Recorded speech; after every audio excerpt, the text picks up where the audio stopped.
जब जब संसार में पाप बढ़ता है, तब तब धर्म के उत्थान के लिए मुझे आना पड़ता है। जब मनुष्य शक्तिशाली होकर अपना उत्तरदायित्व भूल जाता है, अपनी शक्ति का दुरुपयोग करने लगता है, तब वो मनुष्य से राक्षस हो जाता है। और उसी का संहार करने के लिए मुझे धरती पर आना पड़ता है। सतयुग, त्रेता में और अब द्वापर में भी आना पड़ा, क्योंकि कंस अपनी शक्ति के मध्य में चूर था। कंस जितना प्रतापी है उतना ही दुराचारी है, जितना शक्तिशाली उतना ही अत्याचारी। उसके अधर्म से दसों दिशाओं में हाहाकार मचा हुआ था। हे महाप्रभु, हे विष्णु, हे नारायण, रक्षा करो प्रभु, रक्षा करो। मौन रह मूर्ख ऋषि। अगली बार तेरे मुख से विष्णु का नाम निकला तो किसी और का नाम लेने योग्य नहीं रहेगा तू।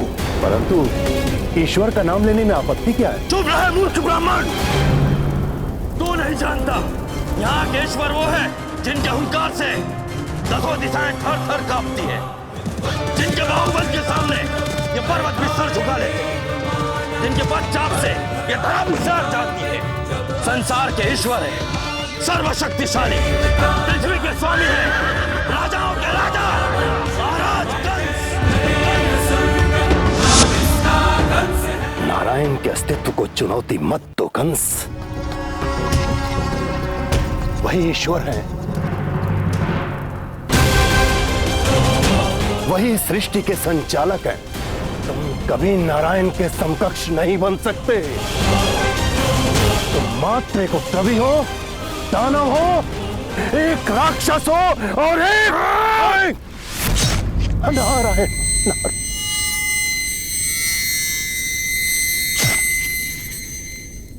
नारायण,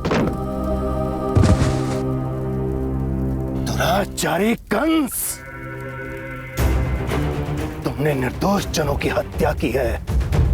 तुमने मेरे परिजनों का वध किया है कंस, वध किया है। मैं तुम्हें श्राप देता हूं कि जिस भांति तूने मेरे परिजनों का वध किया है, ठीक उसी प्रकार तेरी मृत्यु का कारण भी वही बनेगा जिससे तू सबसे अधिक प्रेम करता है। जिस नारायण का तू नाश करना चाहता है ना, उसी के हाथों तेरी मृत्यु होगी, उसी के हाथों तेरी मृत्यु होगी।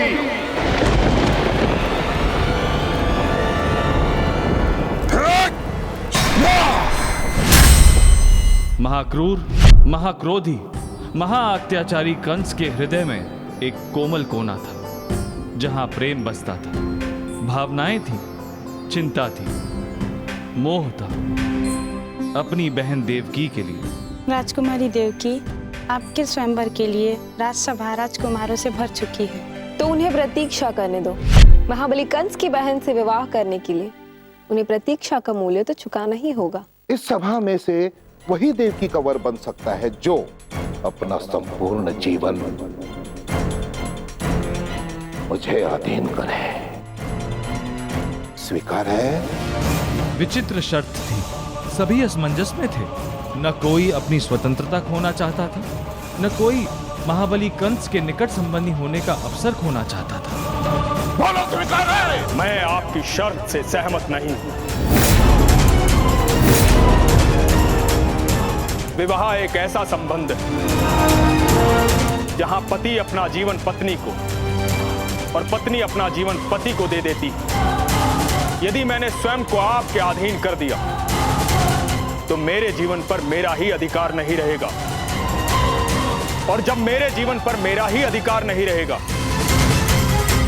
तो मैं उस जीवन को अपनी अर्धांगिनी को कैसे सौंप सकता हूं? यह उसके साथ छल होगा। और तुम ही हो जो विवाह के संबंध का अर्थ समझता है। इसी कारण मैं चाहता हूं कि तुम मेरी बहन से विवाह कर लो। जो व्यक्ति किसी का दास नहीं बनना चाहता, वो मेरी बहन को कभी भी दासी नहीं बनाएगा। और जिस व्यक्ति में इतना साहस है कि वो कंस के विरोध में खड़ा हो गया, वो निश्चित रूप से जीवन भर मेरी बहन को सुरक्षित रखे।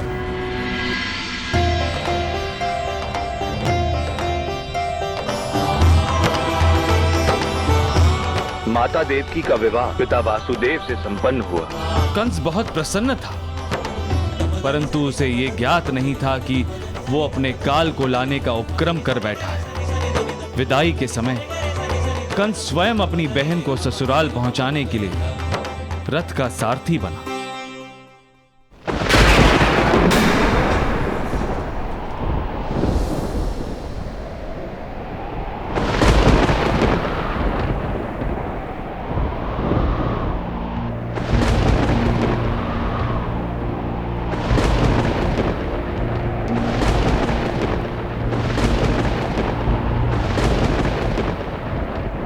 दुराचारी कंस, तेरे पाप का घड़ा भर चुका है।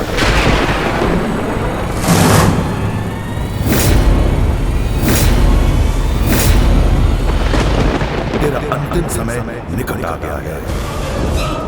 जिस बहन देवकी से इतना प्रेम है तुझे कि उसका सारथी बन बैठा है, उसी की 8वीं संतान तुझे यमलोक तक लेकर जाएगी। देवकी और वासुदेव के मिलन से जन्मी 8वीं संतान तेरे जीवन का अंत करेगी। तूने संसार की कितनी माताओं से उनके बालक छीने हैं। अब तेरा अंत वही करेगा जिसका तू मामा होगा।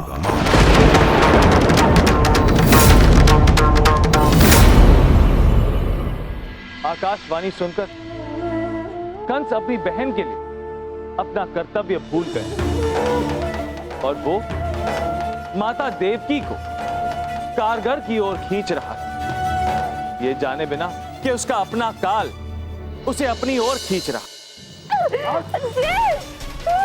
मेरा वध वो करेगा जो तुझे मामा कहेगा।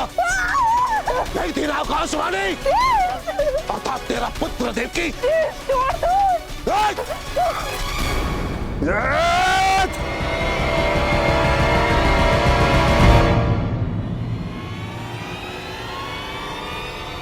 मैं आपको वचन देता हूं, हमारी संतान जब जन्म लेगी मैं स्वयं उसे आपको सौंप दूंगा। आप उसका वध कर दीजिएगा। मुझे विश्वास नहीं है वसुदेव, क्योंकि जो व्यक्ति अपनी पत्नी को बचाने के लिए इतना व्याकुल हो सकता है, तो सोचो अपनी संतान को बचाने के लिए कितना व्याकुल होगा। मैं आपको विश्वास दिलाने के लिए क्या करूं? मेरा विश्वास दिलाने के लिए तुम दोनों को आजीवन बंदी गृह में रहना होगा। बोलो, स्वीकार है?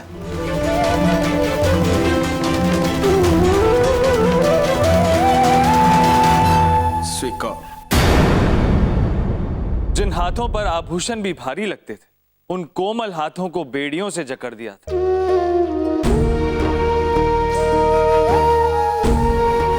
मथुरा की माटी कदाचित उस दिन प्रसन्न थी। जिस राजकुमारी के पांव आज तक उस माटी पर नहीं पड़े थे, उसी माटी से घसीट घसीट कर उन्हें ले जाया जा रहा था।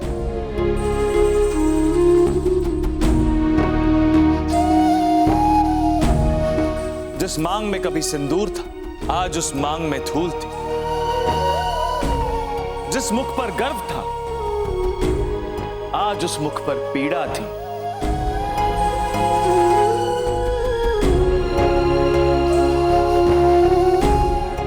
वो माटी ही अब देवी का श्रृंगार थी, और मानो ऐसा ज्ञात हो रहा था कि वो माटी पुकार पुकार कर ये कह रही है कि अब वो ही उनका भविष्य है। सैनिक, वसुदेव को उस बंदीगृह में डाल दो।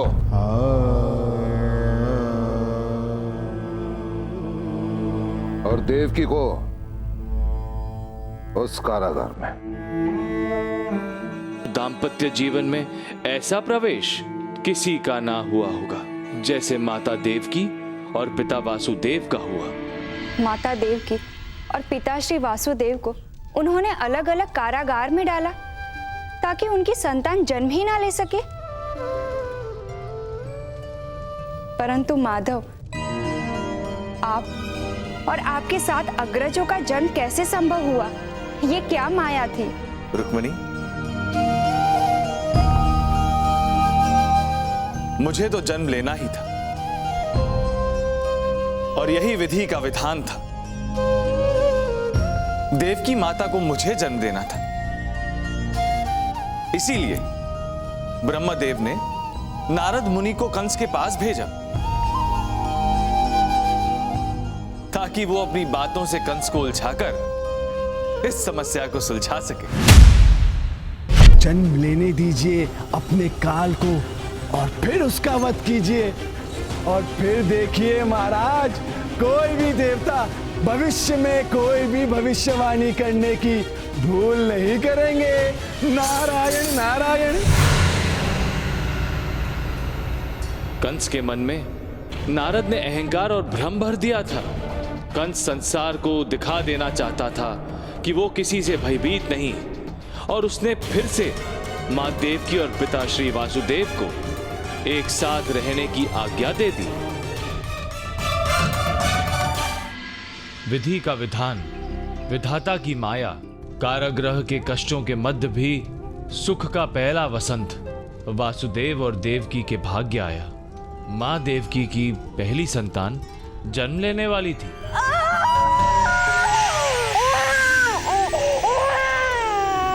महाराज, महारानी देवकी ने अपना पहला पुत्र को जन्म दे दिया है।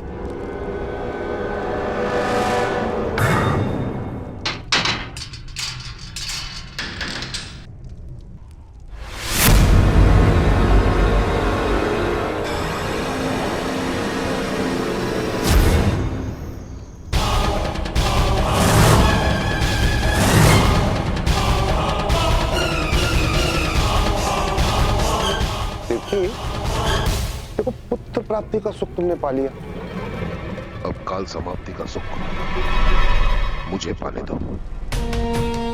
ये बालक का दे दो मुझे। देवकी, ये बालक मुझे दे दो।